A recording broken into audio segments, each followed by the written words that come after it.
Chapitre 30.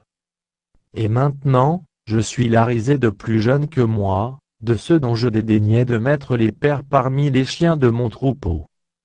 Mais à quoi me servirait la force de leurs mains? Ils sont incapables d'atteindre la vieillesse. Desséchés par la misère et la faim, ils fuient dans les lieux arides, depuis longtemps abandonnés et déserts. Ils arrachent près des arbrisses les herbes sauvages, et ils n'ont pour pain que la racine des genêts. On les chasse du milieu des hommes, on crie après eux comme après des voleurs. Ils habitent dans d'affreuses vallées, dans les cavernes de la terre et dans les rochers. Ils hurlent parmi les buissons, ils se rassemblent sous les ronces. Être vils et méprisés, on les repousse du pays. Et maintenant, je suis l'objet de leurs chansons, je suis en but à leurs propos. Ils ont horreur de moi, ils se détournent, ils me crachent au visage. Ils n'ont plus de retenue et ils m'humilient, ils rejettent tout frein devant moi. Ces misérables se lèvent à ma droite et me poussent les pieds, ils se fraient contre moi des sentiers pour ma ruine.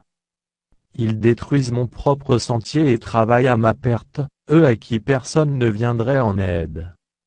Ils arrivent comme par une large brèche, ils se précipitent sous l'écrêtement. Les terreurs m'assiègent, ma gloire est emportée comme par le vent, mon bonheur a passé comme un nuage. Et maintenant, mon âme s'épanche en mon sein, les jours de la souffrance m'ont saisi. La nuit me perce et m'arrache les os, la douleur qui me ronge ne se donne aucun repos. Par la violence du mal mon vêtement perd sa forme, il se colle à mon corps comme ma tunique. Dieu m'a jeté dans la boue, et je ressemble à la poussière et à la cendre. Je crie vers toi, et tu ne me réponds pas. Je me tiens debout, et tu me lances ton regard. Tu deviens cruel contre moi, tu me combats avec la force de ta main. Tu m'as soulève, tu m'as fait voler au-dessus du vent, et tu m'anéantis au bruit de la tempête.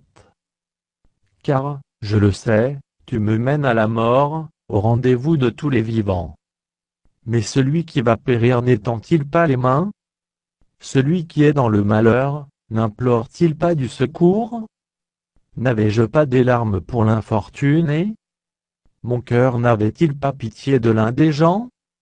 J'attendais le bonheur, et le malheur est arrivé, j'espérais la lumière, et les ténèbres sont venues. Mes entrailles bouillonnent sans relâche, les jours de la calamité m'ont surpris. Je marche noirci, mais non par le soleil, je me lève en pleine assemblée, et je crie. Je suis devenu le frère des chacals, le compagnon des autruches. Ma peau noircit et tombe, mes os brûlent et se dessèchent.